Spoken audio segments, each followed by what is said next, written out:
Välkommen till ett nytt avsnitt av min brukshyper. Inte Tofast där också, utan min brukshyper. Eftersom jag håller nu på att renovera 2 mina relmotorer till 2 olika Aeroxar.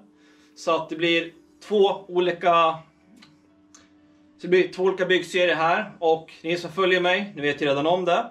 Men jag informerade kanske nya tittare på det här avsnittet. Och jag kan försöka uppdatera några som inte vet exakt vad jag håller på med här. Jag håller på att bygga en brukshyper, det vill säga en hoj som ska användas till vardagen, till bruks. Men med hyper setup, det ska gå fort som fan, typ. I alla fall 130 kanske, blir jag nöjd med. Så att det blir en Malossi 94 kubik på den här motorn. Och för övrigt ska moppen se original ut. Så original det kan bli att se ut. Det går inte att nå 100% som röret kommer att bli maffigt. Men. Och i det här avsnittet nu ska jag bygga upp den här motorn. Och det blir väldigt liknande som förra avsnittet jag la upp i fredags med Tofast Aeroxen. Det blir samma typ av montage. Jag ska försöka visa lite andra saker än vi gjorde förra. Men annars blir det väldigt snarlikt. Men så är det, man ska renovera 2 olika motorer med... De ligger med fas med varandra, likadant. Och som sagt, vi får se hur mycket jag hinner i det här avsnittet. Vi i alla fall få upp veven, slutväxeln. Vi får se om jag får upp variatorn, för jag måste modifiera lite där. Eftersom jag ska få upp delar som ursprungligen inte är gjord för att vara ihop. Det får ni se när det väl blir dags för det. Och tändsystemet kanske jag kan få på också. Ja, vi får se hur långt jag hinner. För det är mycket. Jag kan få skruva på mycket här nu. Så att vi får se. Jag vill inte göra allt för långa avsnitt. För många av er trött när det blir för långt. Så jag märkte att 20 minuter är ungefär perfekt. Många av er brukar stänga av till 10 minuter. Så försök att kolla lite längre. Förra avsnittet har varit jättepopulärt. Snart uppe i 4000 views just nu. Så jag hoppas att den här blir minst lika populär. Men nu snackar jag för mycket. Så nu kör vi igång med renovering av den här. Så vi kör.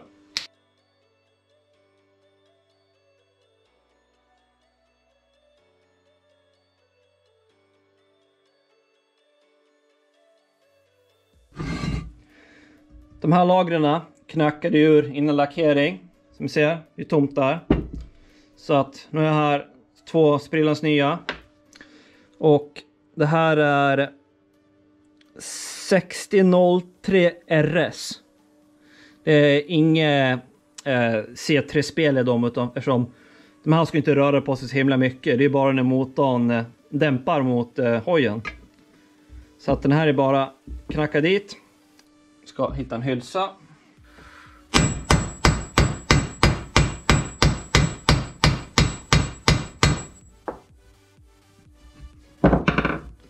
Såklart det gamla lagret fastnar också.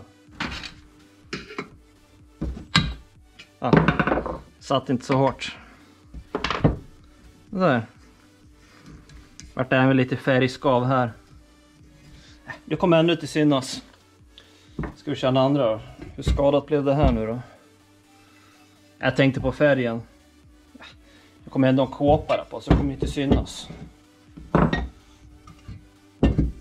Ska vi ta lilla blocket då? Den blir lite jobbigare för det ligger inte lika stabilt.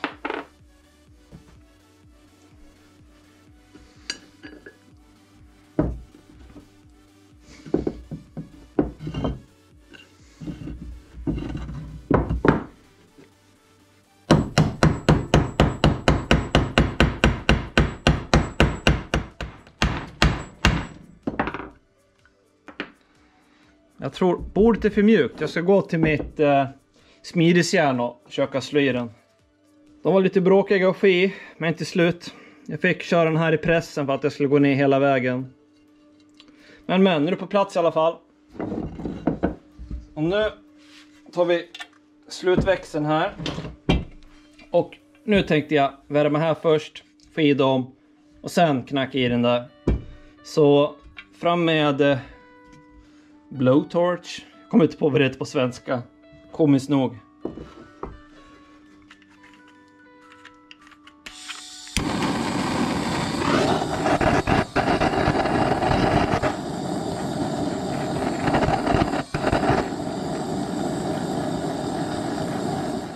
Borde vara varmt nog. Cirka 90 till 100 grader. Som jag får ner dem utan att bränna mig.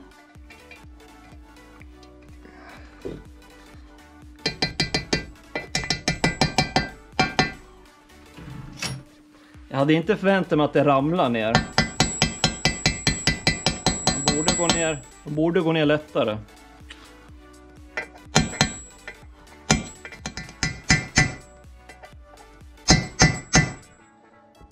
Har vi kling och klang igen. Ska värma på lite.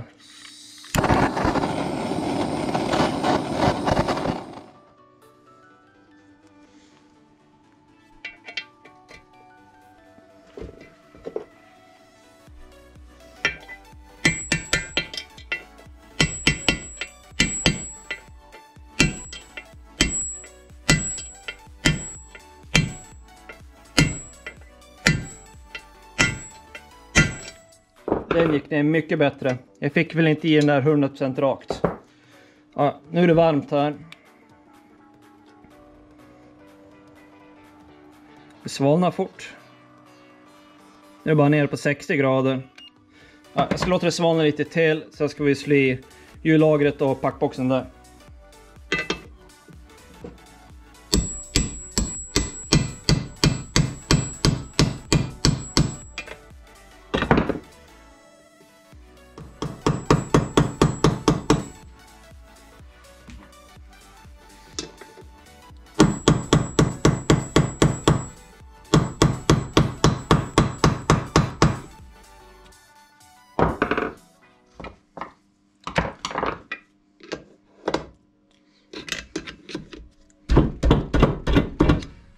Fastnar där istället. Fan. Så. Så tar vi hälsan och slår. Den där är för lite.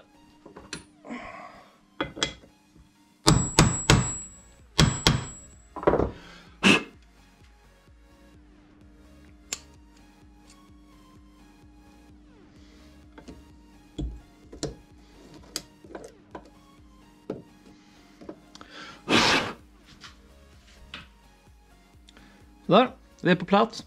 Jag tar slutväxeln sen för nu vill jag ta veven och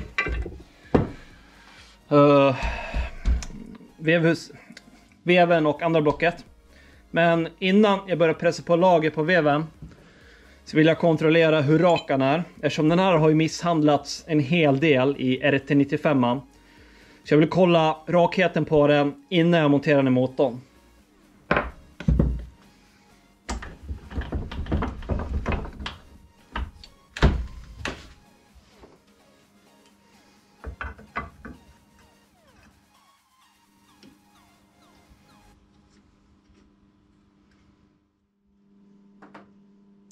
Och om ni minns från tidigare avsnitt så vill man att den ska slå 0,00. Men toleransen är godkänd upp till 0,05 ungefär. Så vi får se vad den här ger för utslag.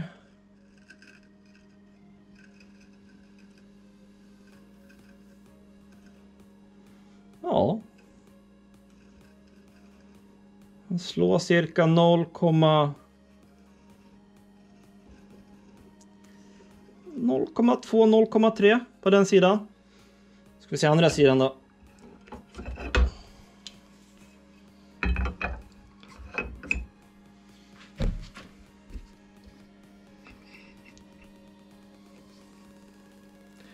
Man vill ju mäta så långt ut på axeln som möjligt.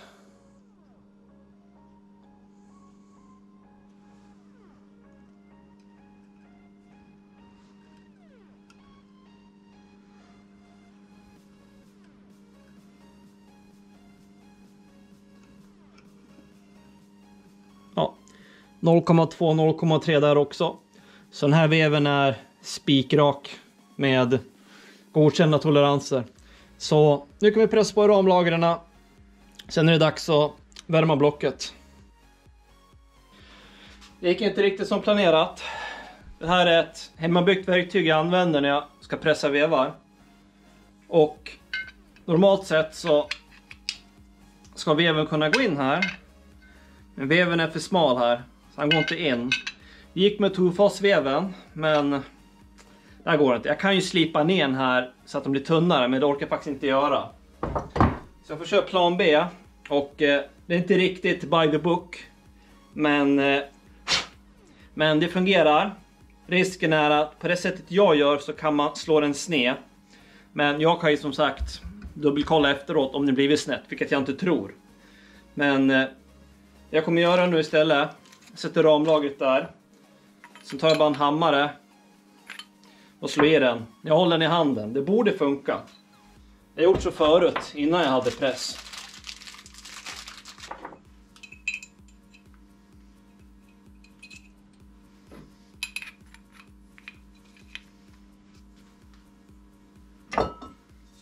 Som sagt, inte by the book.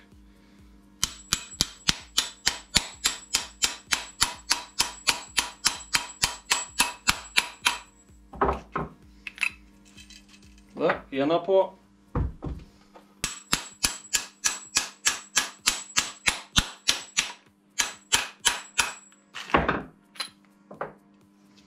Så. Får vi se hur sneden är nu då. Nu kan jag använda ramlagren på samma. Nu såg inte ni det där eller? Jo, ni ser precis.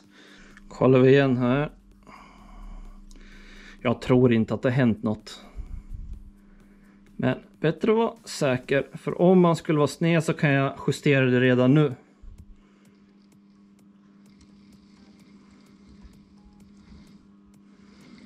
Ja. 0,2. Inga konstigheter där.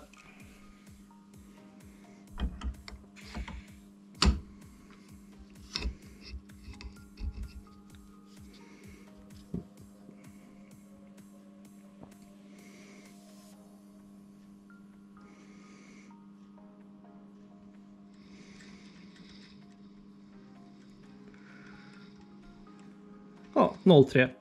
Ingenting händer med veven. Fullt funktionell.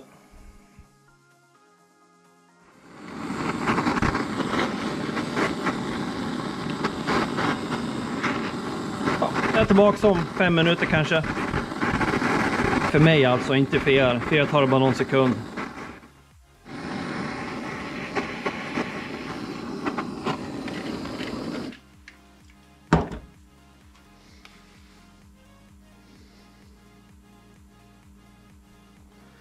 Ja, runt 90-100 grader. Se om jag har lika tur som jag hade med tofastveven då. Se här. Variatorsidan neråt.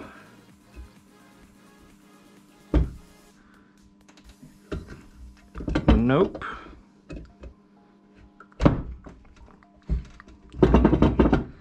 Ja, man kan ta tur varje gång. Får vi köra plan B även där. Det kan vara bra för er som får samma problem. Hur man ska lösa det. Jag ska visa. Okej, själva idén med den här. Att nu ska vi dra i veven hitåt. Så då får vi bygga upp med vad som helst man har hemma. Med spacers. Så att man helt enkelt kan använda muttern här. Och sen drar vi veven inåt. Antingen kan man använda mutt i knackan här nu. Eller bara spärrskaft och veva in.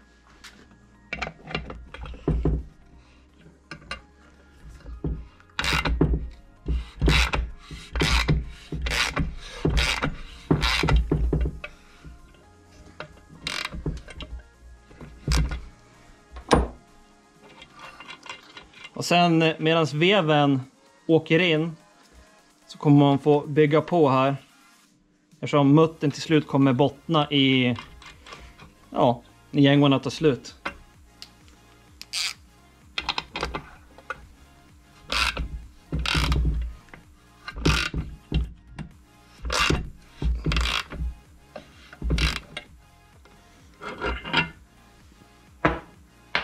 Som sagt, det gick ju jättesmidigt och vad heter det, värma tofastblocket. Men här så borde jag kanske ha kylt lagret lite. Jag ser att lagret inte är riktigt i botten. Det ser ut som att den inte är det. Ja, jag ska jobba lite med den och försöka få den hela vägen i botten. Jag kanske får köra lite med mutterknacken för att få det absolut sista.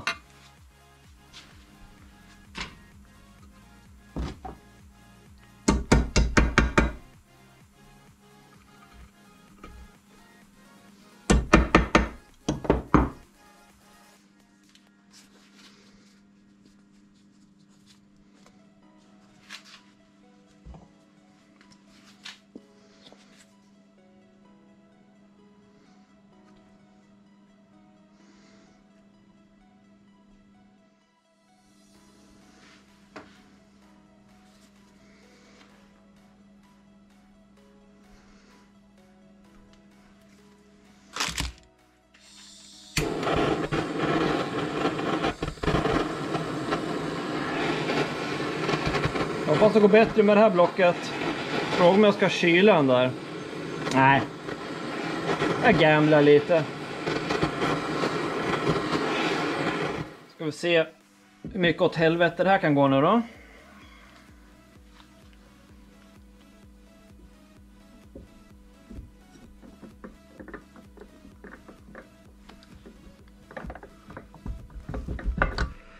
Ja, det ville sig inte.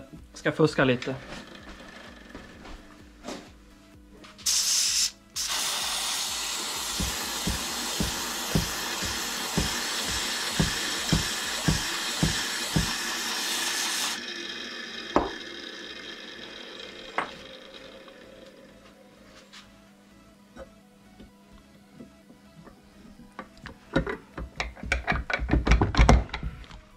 Så ja. Om du undrar så var det startgas. Startgas blir jävligt kallt när man sprayar på under lång tid.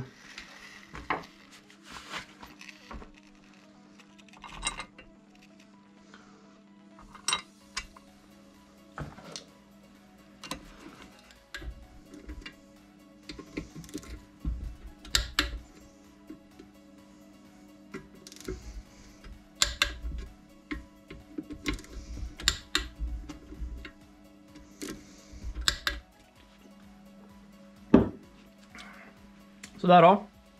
Då var motorn ihop. Och jag fick en kommentar. Jag tror du är norrman. Men som skriver på engelska. Han frågade varför jag inte centrerade veven. Och man behöver inte centrera veven om man inte tar tag i blocket. Och det är så lite spel inne i vevhuset så att vi snackar tiondelar åt sidan och sånt. Men så var det en annan kille som kommenterade att veven gick trögt. Visst. Den här går med lite motstånd. Man går inte supertrögt. Så att det är ingen fara med att starta motorn. Men det här kommer rätta till sig. Men jag tänkte ändå visa er. För det är många av er som skriver till mig. Och säger att veven går trögt när jag drar åt motorblocken. Och det gör den för att när du drar ihop det. Då sätter du veven i kläm. Ramlagren är inte riktigt i botten som de ska vara. Och det finns ett enkelt knep att fixa det på. Samma princip som när jag drog i veven åt sidan. Och jag har en liten fotnot där. Det är inte det bäst optimalaste eftersom trycket kommer via veven mot ytterlagret och sen mot blocket. Så att ramlagret tar ju lite stryk där. Men det är inte så här knackande eller slagande kraft som går genom lagret utan det är lite mer dragande. Och det tycker jag inte borde ge så mycket stryk till den. Och man har inte så många alternativ till att rädda det där om det nu blir så att den fastnar. Utan att bara knacka ut den och då får du den där knackande effekten som kan skada lagret. Så jag tror att det är bästa alternativet. Men nu går ju min vev går ju relativt lätt, men många av er kanske tycker den går lite för trögt. Så jag ska visa er hur man fixar så att veven går lättare. Utan att hålla på att knacka och sånt där. Och släpper jag blocket så kommer det säkert gå jättelätt nu. Och det här fungerar på alla motorer där veven går trögt. Och det är väldigt simpelt. Men det gäller att man har lite verktyg.